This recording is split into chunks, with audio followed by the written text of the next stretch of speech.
Liberando su potencial. Hablando de potencial humano, ¿alguna vez se han preguntado a qué se debe la gran disparidad de resultados y desempeño entre una persona y otra?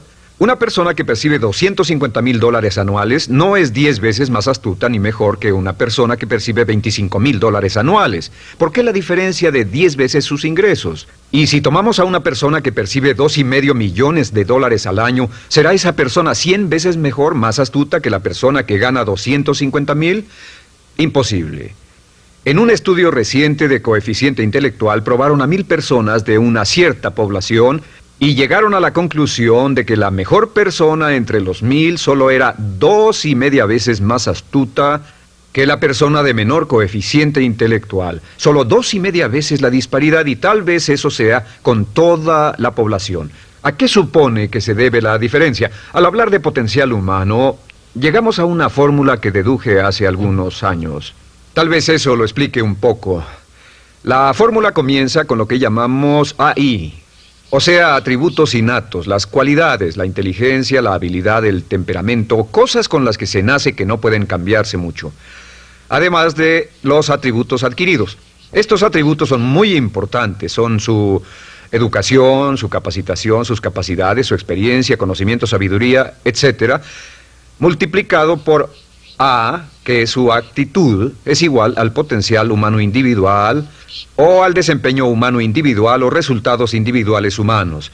Ahora, de estos tres, los atributos innatos se traen desde el nacimiento. Los adquiridos pueden cambiarse, pero se necesita cierto tiempo para ello, aunque a veces cambiamos muy rápidamente.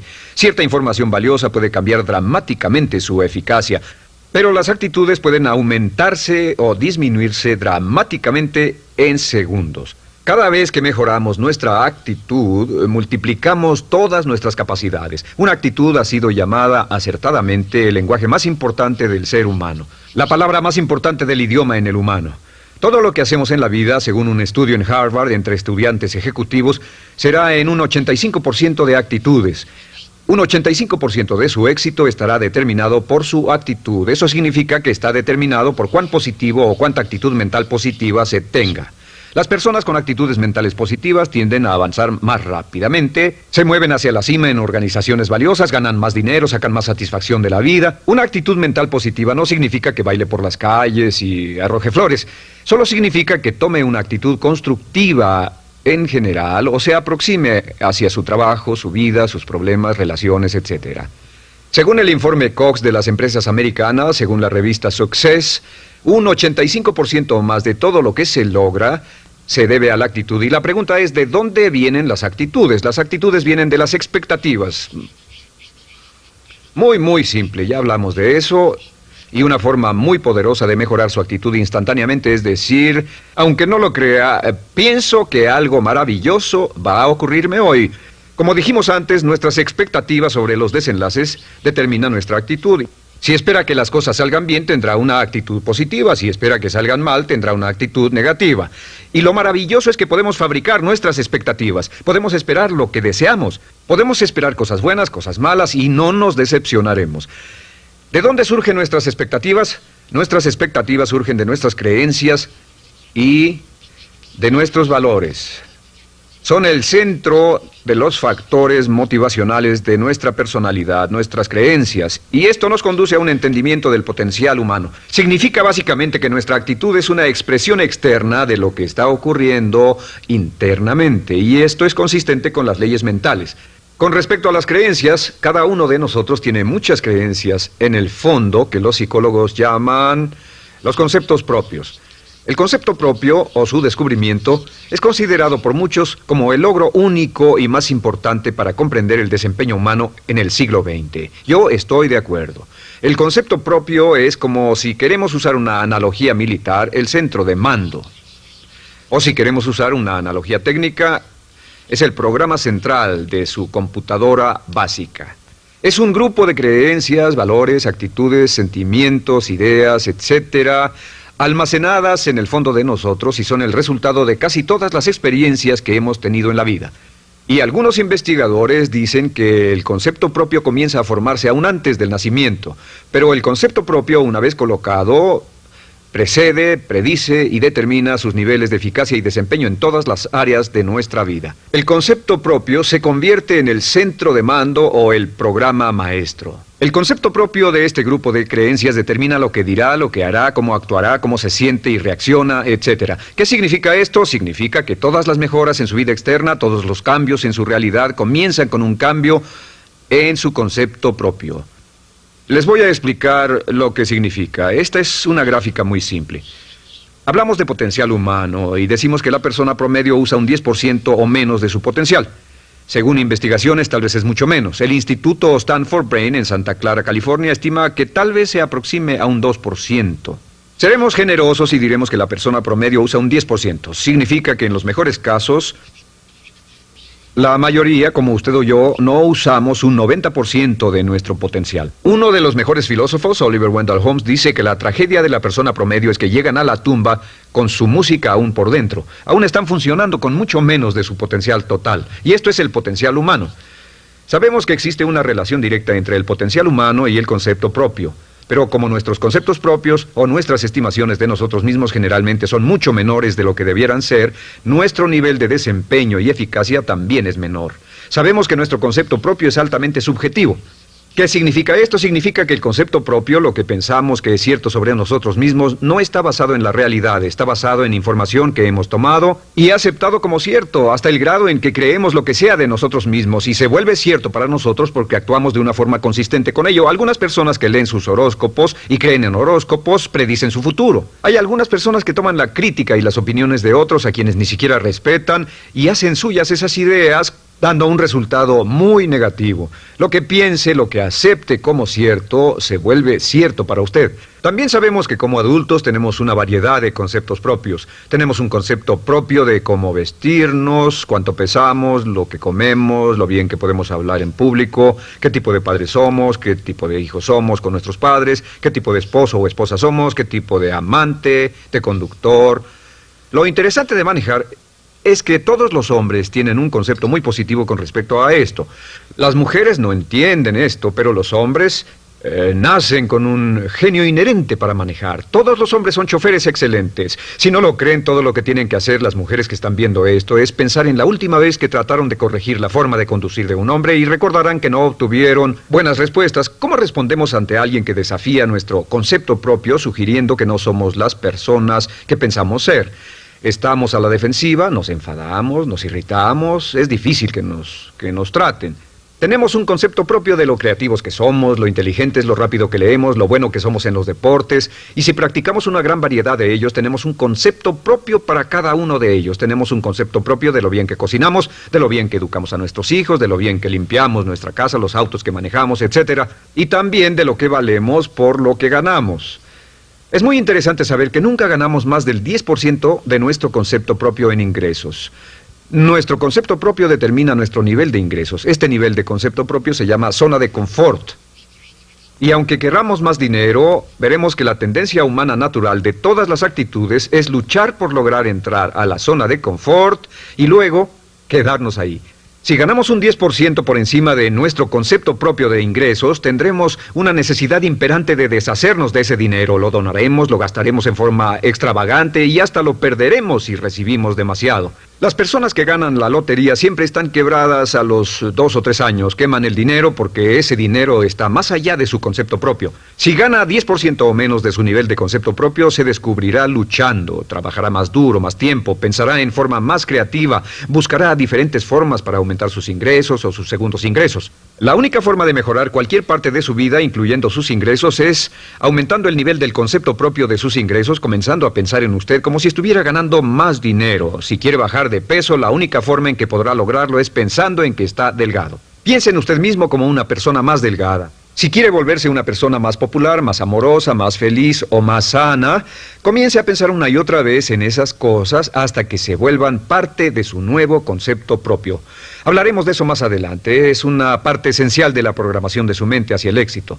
Su concepto propio global está determinado por el promedio de sus conceptos propios en las áreas que considere importantes. Ahora, su concepto propio está formado de 3 partes críticas. La primera parte del concepto propio es el ideal propio. El ideal propio es la persona que más desearía ser, es su idea de lo que constituye un ganador, es su visión ideal de lo mejor que puede ser usted. Nada más, una de las cosas que sabemos de las personas con éxito es que las personas con éxito tienen ideales propios muy claros, ideales claros de quién quieren ser en el futuro. Las que no tienen éxito tienen ideales muy vagos. El número 2 es la autoimagen. La autoimagen es como un retrato de cómo se ve a sí mismo y lo que piensa de sí mismo. La autoimagen es el espejo interno, es como se percibe a sí mismo ahora en su desempeño actual, en forma cotidiana. La tercera parte es su autoestima. Su autoestima es cómo se siente consigo mismo. Cómo se siente consigo mismo es la fuerza motriz, el motor, la fuerza poderosa dentro de su subconsciente. Es la fuerza de energía dentro de su concepto propio y determina casi todo lo que le pasa. La mejor definición de autoestima es cuánto se agrada a sí mismo. Cuánto se agrada a sí mismo como esposo, cuánto se agrada a sí mismo como empleado, cuánto se agrada a sí mismo como jefe, como inversionista, como orador profesional, como atleta, etcétera. Según se agrade a sí mismo, su nivel de autoestima, su sentimiento emocional global respecto a cualquier área de su vida, determina su desempeño y su eficacia en dicha área. Lo sorprendente es que se convierte en lo que piensa, su concepto propio es maleable, su autoestima puede formarse repitiendo una y otra vez, me agrada mi persona, me agrada mi persona, me agrada mi persona. Me agrada mi persona, me agrada mi persona, me agrada mi persona. Entre más se repita, me agrada mi persona, me agrada mi persona, entre más lo repita una y otra vez, más crecerá su autoestima y entre más crezca su autoestima, más crecerá su concepto propio global. Cuando crezca su concepto propio global, su desempeño será mejor en todo lo demás que emprenda. Cada vez que diga, me agrada mi persona, me agrada mi persona, me agrada mi persona, me agrada mi persona, me agrada, será como bombearse psicológicamente. Todo lo que pase que haga que su autoestima suba, hará que se comporte mejor. Todo lo que haga que su autoestima baje, hará que se comporte peor, que cometa errores, que sea infeliz, etc. Un punto crítico de agradarse a sí mismo, sobre autoestima y agradarse a sí mismo, es que, número 1, nunca puede querer a nadie más de lo que se quiere a sí mismo. Que su nivel de autoestima es determinante de la calidad de relaciones que tenga con los demás. Y número 2, es que nunca puede esperar que nadie más lo quiera o respete más de lo que se respeta a sí mismo. Cuanto se agrade o se respete a sí mismo, determina sus actitudes hacia usted. Todas las escuelas de psicología actualmente están de acuerdo en el hecho de que depende de lo que usted realmente se quiera y se respete a sí mismo como un ser humano valioso e importante, tiene efecto sobre todo lo que le pase. Cuánto se agrade a sí mismo y lo que puede hacer es mejorar su autoestima diciendo me agrada mi persona, me agrada mi persona, me agrada mi persona, me agrada mi persona. Y esto nos lleva a la pregunta, ¿de dónde viene el concepto de autoestima? Y descubrimos que el concepto propio es maleable, puesto que no nace con este concepto propio, no nace con ninguna idea sobre sí mismo, no nace con autoimagen ni autoestima, nace en cierto modo como potencial propio. Es la mejor forma de plantearlo. La persona promedio llega al mundo como potencial puro. Y no tiene el concepto propio de que todo lo que es ahora, todo sentimiento que tiene, toda actitud o valor, tuvo que aprenderlo en el transcurso de su vida. También sabemos que el niño llega al mundo con una necesidad imperante de amor y contacto. Y como una gran cantidad de investigaciones lo indican, necesitamos mucho amor y contacto durante toda nuestra vida, pero en especial durante nuestros años de formación, porque de niños aprendemos quiénes somos, cuánto valemos, si somos importantes, inteligentes, amorosos, chistosos. Todo esto lo aprendemos por la forma en que nuestros padres nos tratan. Si nuestros padres, nuestros parientes, tíos o tías, en especial nuestros padres, nos tratan como si fuéramos realmente importantes, crecemos pensando que somos realmente importantes, pero si nuestros padres no lo hacen, pasa algo más. Sabemos que los primeros años de vida son los más importantes para el desarrollo del concepto propio, que un niño comienza a partir de cero. El niño nace sin saber quién es él o ella. Son sumamente valiosos el primero, segundo, tercero, cuarto y quinto años de vida. Algunos psicólogos pensaban que eran los 5 primeros años, pero ahora dicen que son los 3 primeros años. En sus 3 primeros años de vida el niño aprende quién es y dicen que si se les da suficiente cantidad y buena calidad de amor en los 3 a 5 primeros años, los prepara usted de por vida. Los coloca en una base sólida de autoestima y confianza en sí mismos, valor e importancia realmente. Existe una relación directa entre la calidad y la cantidad de amor y el desarrollo de una personalidad sana. Entre más amor, amor incondicional, reciba un niño en sus años formativos, más fuerte será la base de su personalidad. El reverso de la educación es que casi todos los problemas de psicosis, neurosis, perturbaciones de la personalidad y problemas de comportamiento surgen de los problemas que se tengan con el concepto propio. Ahora observemos a los adultos. Aquí está nuestra personalidad adulta. Si nos observamos, podemos llegar a reparar nuestras bases, por así decirlo, repitiéndonos una y otra vez: me agrada mi persona, me agrada mi persona, me agrada mi persona, y llevamos ese concreto reparador hacia la base de nuestra personalidad. Los niños necesitan el amor como las rosas necesitan la lluvia. Los niños que carecen de amor a menudo mueren por escasez de amor. Es una enfermedad llamada marisma. Ahora, ¿qué más sabemos sobre los niños? Sabemos que los niños llegan al mundo con dos atributos notables. El primero es que no sienten temor. Los niños nacen sin temores. No temen a nada excepto a caerse y a los ruidos fuertes. Y esto se expresa en sus actitudes: yo puedo. Los niños llegan al mundo pensando que pueden hacer cualquier cosa, y quien haya criado a un niño hasta la edad de 3, 4 o 5 años sabe que debe pasar esos primeros años evitando que se maten, porque son como pilotos japoneses, porque no le tienen miedo a nada. Su segundo atributo es que llegan al mundo totalmente espontáneos. Dicen lo que quieren, hacen lo que quieren, son totalmente desinhibidos. Totalmente. Ellos no temen hacer nada de lo que desean, y esto se expresa en su actitud: no quiero. No tengo que hacerlo. Si ha tratado de controlar a un niño, lo habrá visto. Lo primero que dicen cuando comienza a darle órdenes, lo primero que aprenden es: no tengo que hacerlo. Claro, a veces cambiamos sus mentes de una u otra forma, pero estos son los dos atributos con los que los niños llegan al mundo. Llegan al mundo sin temores y desinhibidos. ¿Qué significa esto? Significa que nuestro derecho innato natural es no ser temerosos y ser desinhibidos. Y solo cuando podemos crear la misma situación en nuestra vida adulta, cuando no tememos y somos desinhibidos, nos sentimos a gusto con nosotros mismos. Las mejores organizaciones, las mejores compañías son las que crean un ambiente donde nos sentimos sin temores y sin reservas para ser nosotros mismos y para hacer lo mejor de nosotros. Al crecer descubrimos que los niños aprenden de dos maneras. La primera es por imitación. Imitan a uno o a ambos padres, en especial al padre dominante. Algunas veces el padre dominante cambiará cuando crezca el niño, y a veces los niños imitan al padre, a veces a la madre, pero aprenden por imitación. Muchas características y hábitos que tenemos como adultos los aprendimos de nuestros padres. ¿Alguna vez ha tenido la ocasión de gritarle o reñirle a uno de sus hijos? Verá que le dice las mismas cosas que le dijo su padre a usted cuando era niño. Así que imitamos. A veces imitamos su caminar, a veces su forma de hablar, a veces imitamos sus valores, sus creencias, etc. Aunque esos valores y esas creencias no tengan ningún valor. ¿Por qué? Porque nuestros padres eran así cuando nosotros éramos niños. La segunda forma en que aprendemos es pasando de la incomodidad, lo que no se siente bien, hacia la comodidad. Freud llamó a esto el principio del placer. O sea que nos movemos hacia aquello que nos hace sentir cómodos, lo que nos da placer, lo que nos hace sentir bien con nosotros. Nos movemos de la incomodidad hacia la comodidad. Así es como aprendemos a no mojar el pañal, por ejemplo. Sabemos que no es agradable caminar con popó o pipí en nuestros pañales. Vemos lo que hacen nuestros padres, vemos lo que nuestros parientes hacen y decimos: estas personas no hacen lo que yo. Así aprendemos a caminar y lo demás. Así que de la incomodidad hacia la comodidad. Durante toda nuestra vida, por cierto, así es como aprendemos. Imitamos leyendo lo que otras personas hacen, estudiando libros y en el trabajo, imitamos cuando vamos a la escuela, y hacemos lo que nos da resultados positivos, lo que nos da refuerzos positivos, y hacemos cada vez menos las cosas que nos causan incomodidad o dolor.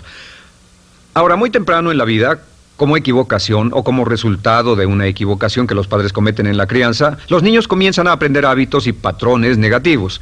Los patrones y hábitos negativos tienen sus raíces principalmente en la crítica destructiva. La crítica destructiva comienza muy temprano en la vida, a veces en los primeros meses. Y la crítica destructiva la usan los padres para dirigir y controlar a sus hijos.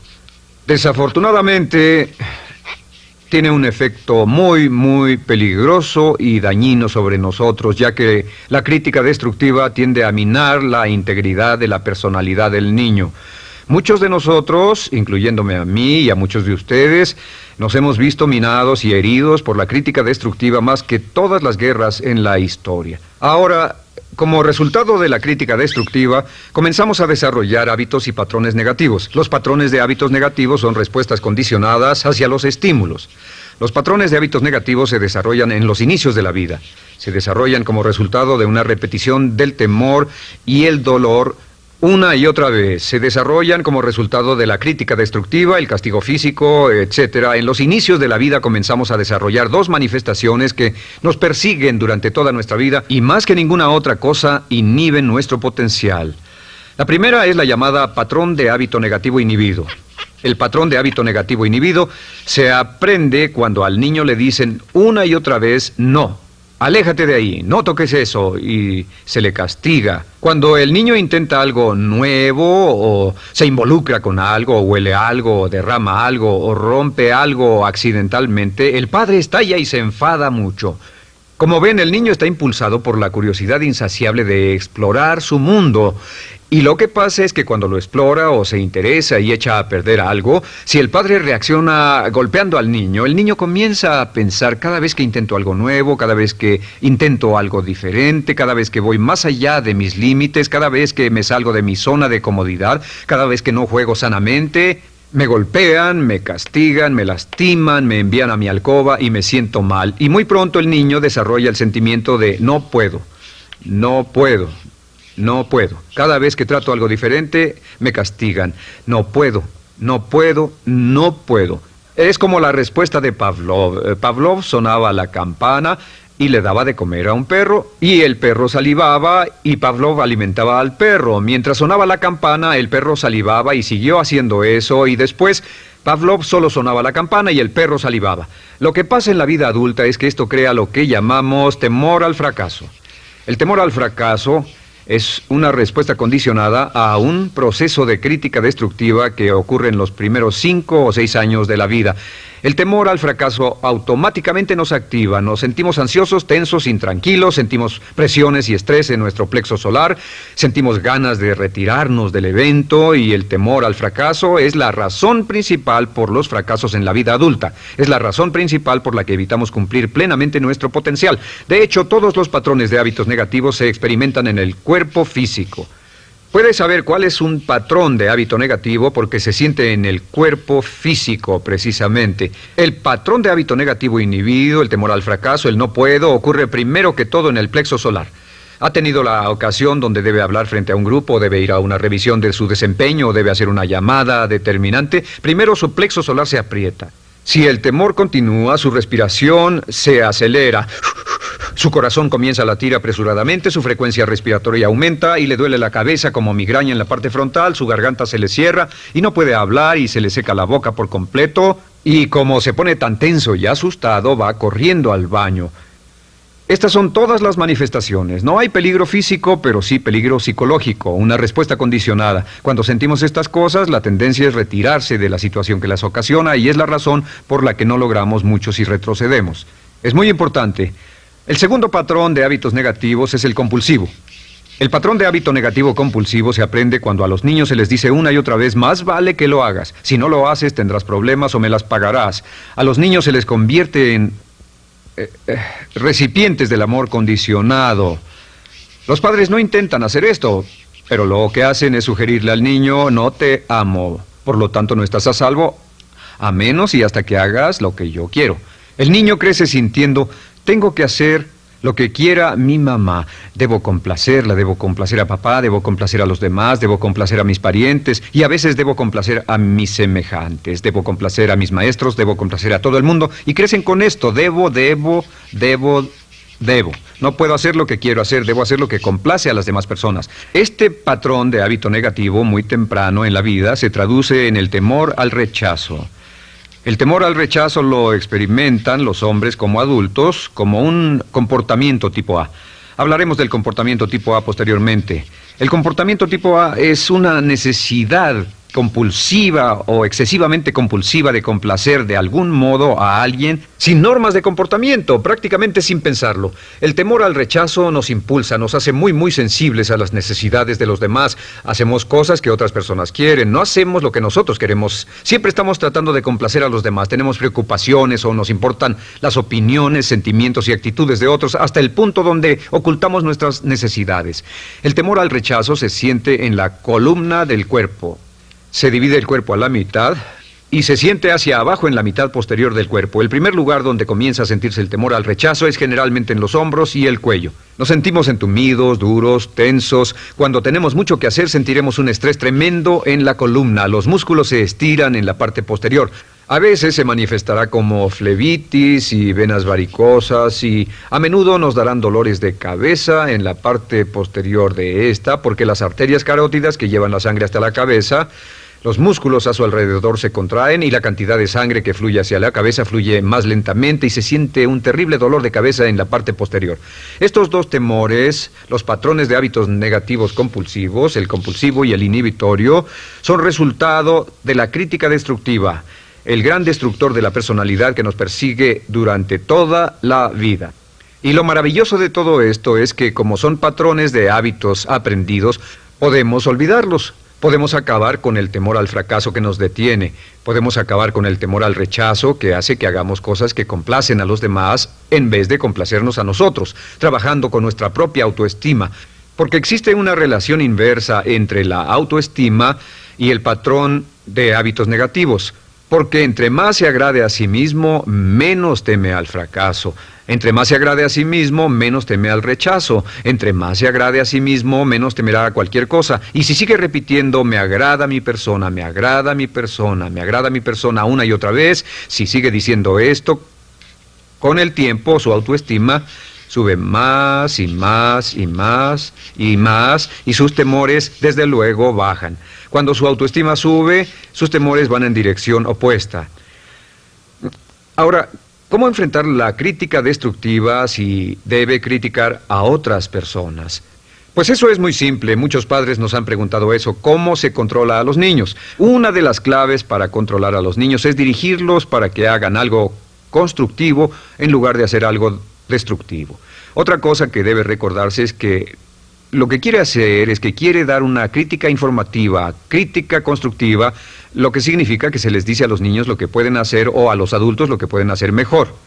Todo el propósito de dar retroalimentación de cualquier tipo es mejorar el desempeño.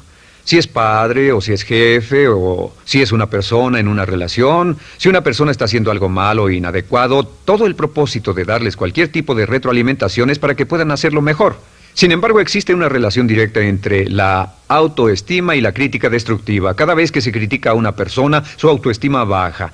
Y cada vez que su autoestima baja, su habilidad para desempeñarse baja. Si critica a una persona en forma destructiva demasiado tiempo, llegará a un punto donde no intentarán nada. Se convierte en lo que llamamos hipersensible. Un adulto hipersensible es aquel que no puede aceptar críticas de nadie. Un adulto hipersensible es una persona que está muy tensa, ansiosa, si siquiera sugiere que no está haciendo lo correcto. Si trata con un adulto hipersensible, la clave es sentarlo y recordar 4 cosas. Número 1, comenzar con alabanzas. Número 2, proteja la autoestima de la persona a toda costa. Número 3, discuta el desempeño y no a la persona. Hable del comportamiento más que de la persona. Y número 4 es enfocarse hacia el futuro en vez de en el pasado. Enfóquese hacia lo que va a hacerse en forma diferente en el futuro en vez de lo que pasó en el pasado. ¿Por qué? Una razón muy simple, porque una persona no puede controlar el pasado. Al no poder controlar el pasado, cualquier crítica de lo que han hecho en el pasado les da un estrés tremendo y frustración. Así que, en resumen, la clave del éxito en la vida es una actitud mental positiva. Una actitud mental positiva se basa en expectativas de éxito, de una serie de expectativas positivas. Esa serie de expectativas positivas se basa en sus creencias y en su concepto de sí mismo. El centro de su concepto propio que determina su eficacia en la vida es su autoestima, y su autoestima se mide por cuanto se valore a sí mismo. Las dos cosas que nos frenan más que nada son el temor al fracaso y el temor al rechazo. Y uno de nuestros secretos centrales de éxito es este: Conviértase en un organismo generador de autoestima perpetua. Haga continuamente cosas para usted mismo, hacia sí mismo en su vida, que hagan que se agrade a sí mismo, que se ame, que se acepte, que se respete, que hagan que se sienta fantástico con usted mismo. Si es un jefe o un padre, no olvide que la clave para el máximo desempeño en su hogar y en su trabajo es hacer que las personas se sientan maravillosamente consigo mismas. Entre mejor se sienta consigo mismo y más se agrade, más probable será que logre que las personas a su alrededor lo quieran, lo acepten, lo respeten, se respeten.